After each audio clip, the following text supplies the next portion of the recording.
Saudara hadirin yang dimuliakan Allah, malam hari ini kita akan sedikit membaca ibarah yang ada di dalam kitab Irsyadul Ibad ila Sabilir Rasyad yang ditulis oleh Al-Imam Al-Allamah Syekh Zainuddin Al-Malibari nafa'anallahu bihi wa bi'ulumihi fid dharain amin ya rabbal alamin. Ila an qal wa akhraja Ahmad wal Hakim an Abi Hurairah radhiyallahu anhu qala Rasulullah sallallahu alaihi wasallam jaddidu imanakum gila wa kaifa nujaddidu imanana ya Rasulullah qala fa akthiru min qawli la ilaha illallah. Di dalam beberapa cetakan khususnya yang kemarihan yang kemudian sudah ditahqiq oleh banyak ulama ya, yang kami dapati di antaranya cetakan Darul Minhaj, diberikan judul sebelum memasuki pembahasan kita yaitu Fadlut Tahlil, bab keutamaan bacaan tahlil. Menariknya saudara, di zaman yang penuh dengan fitnah sebagaimana zaman kita sekarang ini, urgensi dari pemaknaan tahlil itu amat sangat dibutuhkan. Bahkan saking fitnahnya zaman kita sekarang, justru sebagian orang ada yang anti dengan tahlil, apalagi ditambahin 2 huruf. Ditambahin huruf A, tambahin huruf N, jadinya apa? Tahlilan. Orang sekarang udah mulai anti kalau dengar ada rombongan yang mau tahlilan, rasanya udah ngelihat penghuni neraka. Bahkan dulu kita sempat ngalamin waktu masih mondok ya, kita sempat mondok di Surabaya di Ma'had Umar Ibnul Khattab, yang mana relasinya ini langsung ke Arab Saudi. Banyak teman-teman kita yang kemudian memang Wahabi ya. Ketika ada undangan tahlilan mereka nggak akan mau ya, tapi ketika kita bawa pulang nasi tahlilan dimakan juga ya. Yang namanya manusia lapar juga. Jadi apa yang kemudian sekarang menjadi fitnah, kalau dulu kata Rasulullah orang yang di dalam hatinya ada la ilaha illallah dakhalal jannah, justru sekarang ada orang yang melihat orang yang kumpul membaca la ilaha illallah sebagai ahlul bid'ah, ahlul dhalalah, kullu dhalalatin finnar. Ada orang yang ngelihat orang ngumpul baca la ilaha illallah, kemudian dia melihat kalau nih orang masih begini terus, yang bid'ah ini masih dilakuin terus, dia mesti bakal masuk ke dalam neraka. Na'udzubillah, tsumma na'udzubillah min dzalik. Padahal kemuliaan kata la ilaha illallah itu amat sangat luar biasa. Ini kan ibarat orang kemudian hanya menghukumi sesuatu dari judulnya tanpa mau tahu apa yang dilakukan di dalamnya. Ala kulli hal, pembahasan kita bukan tentang perdebatan itu, karena syukur alhamdulillah kita punya majelis, kita punya perkumpulan, kita punya guru. Mudah-mudahan yang diridhai Rasulullah sallallahu alaihi wasallam. Hadis yang pertama riwayat Imam Ahmad dan juga Imam Al-Hakim dari sahabat Abu Hurairah. Beliau ini sahabat yang paling banyak meriwayatkan hadis dari baginda Rasulullah, tapi ya masa menemani Rasulullah di antara yang paling singkat. Ini sangat membuktikan bahwa kadang kedekatan seseorang, lamanya seseorang bisa kalah dengan kualitas. Jadi beliau ini dekat sama Rasulullah ya hanya dalam masa yang sebentar, tapi paling banyak meriwayatkan hadis dari baginda Nabi Muhammad sallallahu alaihi wasallam.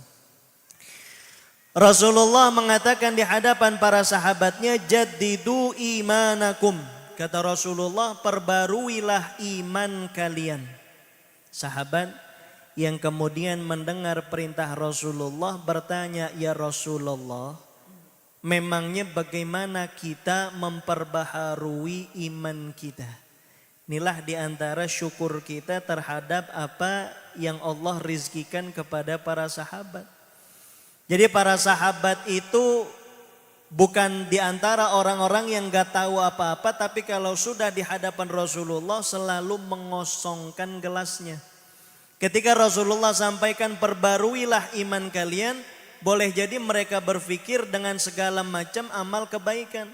Tapi kemudian ditanya Rasulullah, emang caranya gimana kita mau memperbarui iman kita? Lalu kemudian dijawab sama Rasulullah, perbanyaklah mengucap la ilaha illallah. Ternyata yang namanya iman seseorang ada kadaluarsanya juga. Ada lapuknya juga sehingga perlu diperbarui. Makanya kata para ulama, al-imanu yazidu wa yanqus. Yazidu bitta'ah wa yanqus bil ma'siyah. Yang namanya iman itu bertambah dengan banyaknya ketaatan dan dia bakal berkurang dengan banyaknya kemaksiatan. Maka di antara pesan yang kemudian dipesankan oleh Rasulullah adalah memperbanyak membaca la ilaha illallah. Kalau kita mau amati kata fa'aksiru, kata para ulama, seseorang gak akan masuk ke dalam kata memperbanyak setidak-tidaknya dalam sehari semalam itu kurang lebih 300 kali. Maka kalau kita mau masuk golongan orang yang memperbanyak la ilaha illallah sekurang-kurangnya 300 kali. Makanya diantara salah satu amalan daripada Sayyidil Walid, Sayyidil Habib Zain bin Ibrahim bin Sumaid hafizahullahu ta'ala wa ra'ah, diantara amalan beliau itu sering kali memberikan ijazah kepada para tamu, yaitu membaca la ilaha illallah Muhammadur Rasulullah. Dalam sehari semalam tuh kalau bisa 360 kali. Boleh kita baca habis sholat 50, nanti jalan mau ke kantor 50, tambahin lagi habis sholat yang atuh lagi. Dalam sehari semalam dari maghrib ketemu maghrib 360. Sesuai dengan jumlah hari dalam masa setahun. Lalu kemudian beliau sampaikan kalau kita sudah istiqomah, apa yang menjadi hajat kita dunia wal akhirah, apa yang menjadi ketakutan kita dunia wal akhirah, mesti bakal digobul sama Allah subhanahu wa ta'ala. Yang begini nih jangan cuman kemudian didengar, ditulis, atau bahkan kita udah punya ijazah, tapi yang paling penting adalah apa? Diamalin. Saudara hadirin yang dimuliakan Allah subhanahu wa ta'ala, kemudian hadis selanjutnya wa syaikhani an Itban bin Malik. Hadis riwayat Imam Bukhari, Imam Muslim dari Sayyidina Itban bin Malik. Inna Allah qad harrama 'ala nar man qala la ilaha illallah yabtaghi bidzalika wajhallah. Kata Sayyidina Itban bin Malik, ini diantara sahabat yang kemudian rumahnya dijadikan masjid. Rumah beliau itu saudara, kalau kita nanti berangkat umrah, amin, kita minta anterin ke Masjid Jum'ah. Masjid Jum'ah itu masjid pertama Rasulullah sholat Jumat setelah hijrah dari Mekah menuju ke Madinah. Rasulullah sampai di daerah Kuba bermalam kurang lebih 4 hari. Hari Jumat pagi Rasulullah jalan menuju Masjid Nabawi.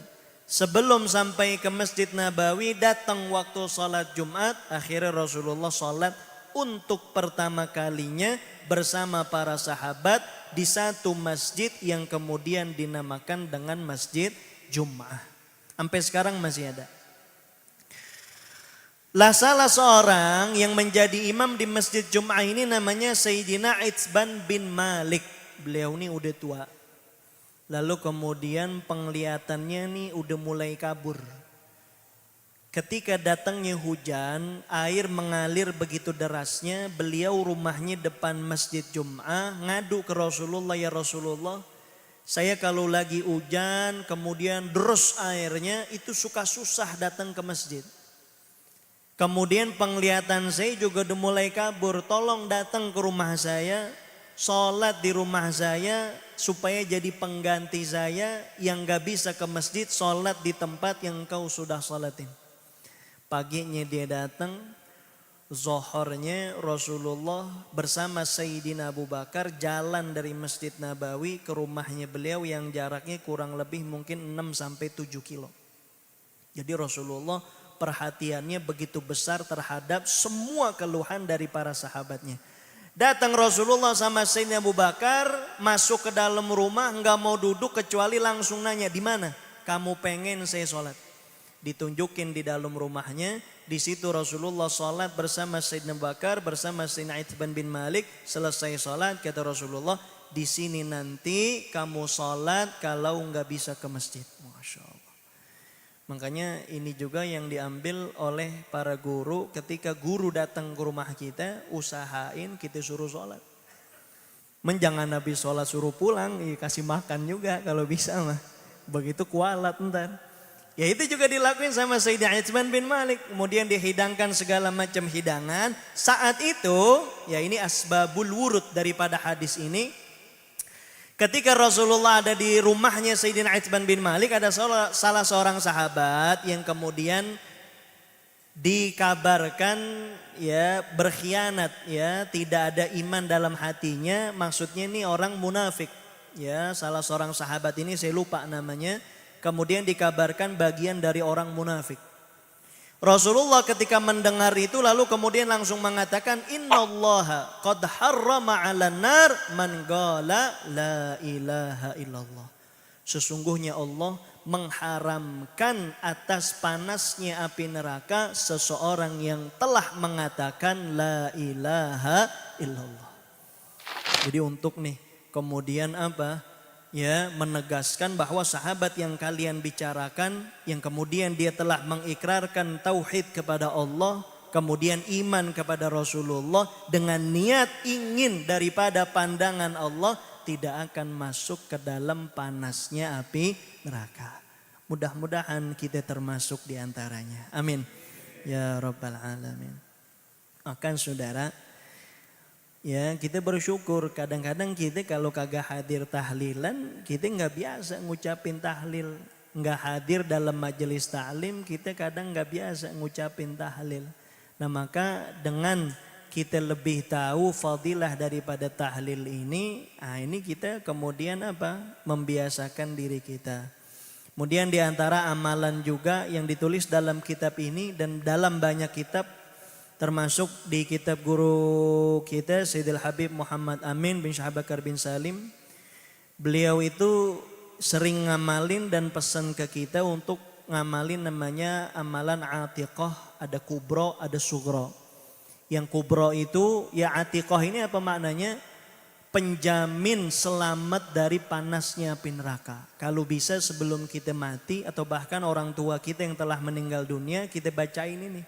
Atiqah kubro itu 100.000 surat Al-Ikhlas.